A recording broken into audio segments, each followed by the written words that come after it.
Hey kid, cute pirate outfit. Where are your buccaneers? They're under my bucking hat!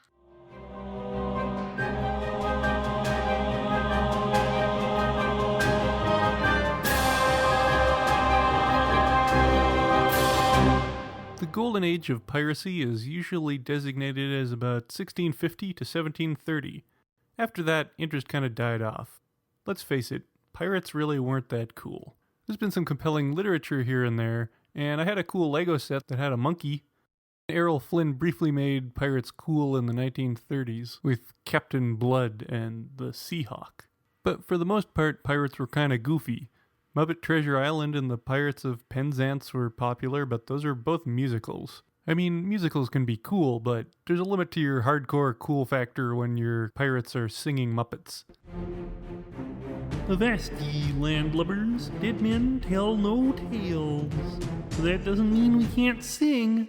Hit it, boys. Grape shot keeps falling on my head.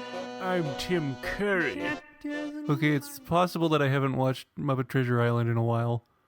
Hollywood tried to resuscitate the Flynn effect with Cutthroat Island in 1995, starring Gina Davis. And that just didn't work at all. Nope, it seemed like the whole pirate thing was kind of dead in the water until 2003, when a little movie for some reason based on a theme park ride came along, ushering in a new golden age of piracy. In some alternate timeline, Eddie Murphy's career is resuscitated with a Haunted Mansion franchise, or maybe a franchise about the Teacups ride. But in our Pirates of the Caribbean universe, Johnny Depp realized that in order to make pirates cool again, you'd have to make them rock stars, or in this case, one rock star named Keith Richards. But how do we make pirate games cool again? You better believe there's some way. And you better start believing in ghost stories, dear listener. You're in one.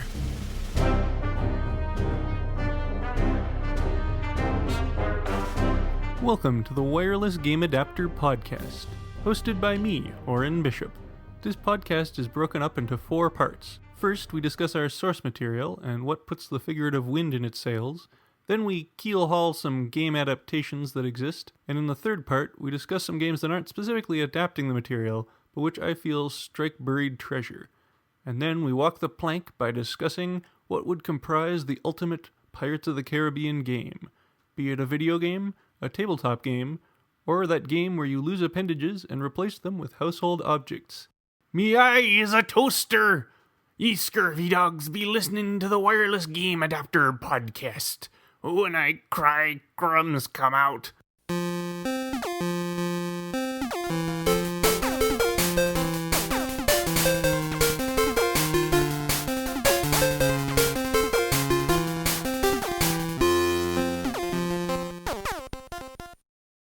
Part 1. Crossing the Threshold. The first Pirates of the Caribbean film is one of the most immaculately constructed blockbusters I can think of. Not only is it packed with swashbuckling and spectacle, but also economic story construction, fantastically memorable characters, and sheer inventiveness, and the tone rides a careful line between earnestness and over-the-top bananas fun. The next 2 sequels didn't ride this line quite so masterfully, but they still had a ton of great moments and characters. You fear death. You can bet that I was excited for Pirates 4, not least because it was to be based on a book by one of my favorite authors, Tim Powers. Unfortunately, it turned out that the only real connection between the novel On Stranger Tides and the movie was that they both involved Blackbeard and the Fountain of Youth. And pirates, I guess. Worse yet, the film just wasn't very good, focusing way too heavily on Johnny Depp's character. Jack Sparrow just seems to work a lot better as a supporting character than as a central protagonist. While the 5th film certainly had its flaws, I would say it was a notable improvement, and I will happily continue to go to these movies as long as they feel like making them. It might never reach the heights of the original film, but in my opinion, neither do most films. If we're gonna try to make a worthy game adaptation, we need to hit a few key points.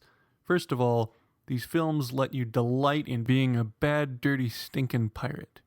We also need a sense of fun swashbuckling, literal or figurative. And I would say the franchise also has a theme of don't judge a book by its cover. You may think that the pirates are a bunch of the worst scoundrels that you've ever heard of, but you have heard of them. Part 2: The Road of Trials. In terms of tabletop games, most of the Pirates of the Caribbean games are just reskins of so-called classic games such as Uno, the Game of Life, and of course, that cursed immortal scourge of the seven seas, Monopoly. Though I suppose piracy and cutthroat capitalism do have some overlap. Aha, you landed on me boardwalk. Stand and deliver your doubloons, even if you have to mortgage her. We also got a pretty decent ship combat miniatures style game called Pirates of the Caribbean Pocket Models. The neat part about this game are these little plastic cards that you can punch out and then assemble actual 3D boats. It looks quite cool on a table. It's just basic team-based ship combat though, so there's not really a sense of swashbuckling or double-crossing or any of that. And then we got a Pirates of the Caribbean themed re-implementation of the game Buccaneer, which is not a bad game. It's fairly simplistic as you pilot your boat around picking up treasure using a card action system, but it's not bad for a game made in the 1930s. There's also a dice game called Rollin' Bones, which has really cool bone dice, and not much by way of gameplay. More what you'd call guidelines than actual rules. We got a bit more by way of video game adaptations, but most of them are kind of middling hack and slashy games without that much interesting going on. One notable exception is a game titled simply Pirates of the Caribbean, released for Xbox in 2003. This game had way more scope than you'd expect from a basic tie-in game. You could basically go anywhere and do anything and be all piratey all over the place and stuff. Unfortunately, because of its overambition, it was a little rough around the edges and not all of the gameplay was stellar. But it's worth looking into if you like big open-ended games or are curious about the history of the genre. A few years later, we got an actual MMO based on the property, but it was apparently underwhelming. The visuals weren't great, the quests were kind of dull, and it tried really hard to wring money out of you. It's nice that no modern games try to do that anymore. Honestly, if you really want to play a pirate-themed MMO, I'd say go try Puzzle Pirates. It's actually pretty fun. But then, after all that mediocrity and missed potential, a new contender appeared upon the horizon. Pirates of the Caribbean Armada of the Damned. This game had it all. In-depth role-playing, a cool visual style, and best of all, you got to fight bad guys with a freaking boat anchor on a chain. And then, it was cancelled. Part 3: Transformation. Hello, puppet. It's you and me parlay about some games that I feel capture some aspects of the Pirates of the Caribbean franchise, despite not having the logo plastered across their cover. Now, if you're just looking for games about pirates, you've got a wealth of options. There are some great simulation games going back to Sid Meier's Pirates, which has a great remake, or you could play Assassin's Creed Black Flag, or you could hop into one of the Monkey Island games and engage in some insult sword fighting, still one of the all-time great combat mechanics. If you're looking for pirate tabletop games, you also have a bunch of great options, although for some reason, a lot of them seem to just have the pirate theme slapped on top of a not particularly piratey game, and are also named after a place. Because 9 out of 10 modern board games are legally required to be named after places. See the light racing game Jamaica, the jailbreak Cartagena, and the interesting treasure hunt Tobago, which isn't technically pirate-themed, but I would say has more mechanical connection to pirate movies than most pirate board games. If you want your pirate board games more literal, I would go with Merchants and Marauders, or the light card game Loot, if you'd rather play a 15-minute game than a 3-hour game. Or check out Black Fleet, which is sort of like a more elegant modern version of Buccaneer, mentioned in the last section. And if you don't need your pirate game to be set in the Caribbean, there are a bunch of great open-world video games about this kind of stuff, like Freelancer, or Wing Commander Privateer, or even Grand Theft Auto. But the one element that I feel is central to Pirates of the Caribbean that none of these games really put front and center is treachery. Now luckily, if you want backstabbing and hidden motivations, you've got a wealth of board games to choose from. Now you got your straightforward hidden traitor games, Werewolf Mafia, Shadows over Camelot, Saboteur, and Battlestar Galactica, to name just a few. And these shade over into hidden role games such as Bang, Dead of Winter, and the sadly out-of-print Moitera, which feature hidden roles that may or may not coincide with another player's objective at any given moment. The thing is, I'm not sure that you can really call it backstabbing if the game sets you on opposite teams right from the get-go, albeit secretly.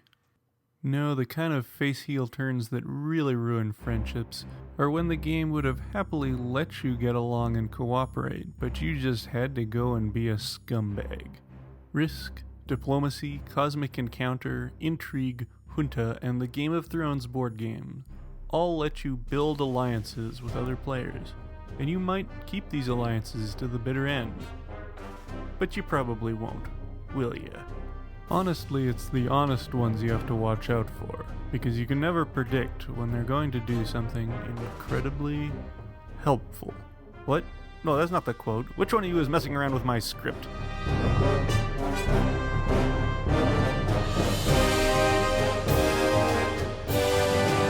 Part 4.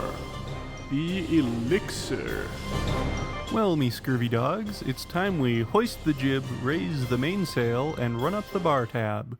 Now that we've packed our jar of dirt, let's figure out what's inside the perfect Pirates of the Caribbean game.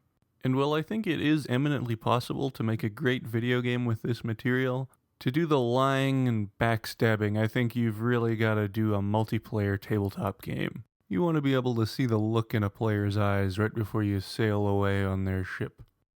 In Dead Man's Chest, Will plays Liar's Dice with Davy Jones, and I think this dice game is such a great metaphor for what's going on in the story, and such a great bluffing game in its own right, that it should probably be stolen wholesale for a central mechanic to this game. Overall, the game wants to be simple, both so that you can drink rum while playing it, and so that players don't get too upset when crazy upsets happen. A sense of the unexpected is, I think, critical to maintaining that swashbuckling feel. And players need hidden objectives. Equally as important as that moment of backstabbing is that moment where a character turns out to have been a decent person all along. After all, isn't that what being a pirate is all about?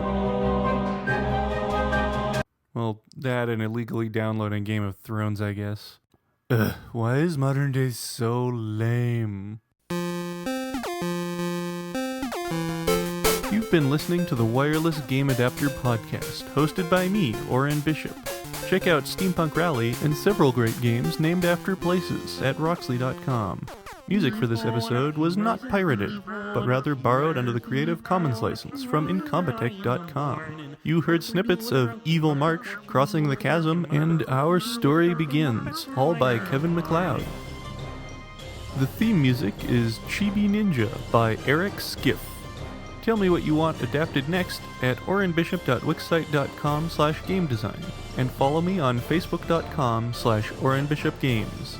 Dead men may tell no tales, but you can tell a friend about this podcast if you're either a dead lady or a cursed undead of any gender. Savvy? Me eye is still a toaster.